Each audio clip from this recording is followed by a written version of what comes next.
আচ্ছা বলুন তো এমন কোন জিনিস যেটা কখনো পাওয়া যায় না, কেউ আপনাকে দিবেও না, ছিনিয়ে নিতে হবে? ভালোবাসা। ভালোবাসা? টিকটক করেন নাকি? নো, এরকম করে বললেন ভালোবাসা। কানে ধরছি।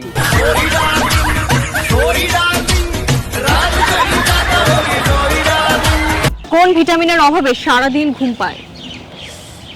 Vitamin U. Brother, what's that?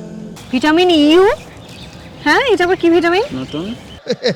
নতুন নতুন এমন কোন জিনিস যেটা আপনার মা দেখলে ভয় পাবে, কিন্তু আপনার বন্ধু দেখলে বলবে আরে কি হয়ে গেল? আম্মুর কাছে লাইটার পাওয়া। এরকম ধরা খেয়েছেন কয়বার? না, আমার পকেটে লাইটার থাকে না। টাইমকে মিস করা, কাউকে স্বপ্নে দেখা কিসের লক্ষণ? প্রেম প্রেম ভাব, কিছু একটার অভাব।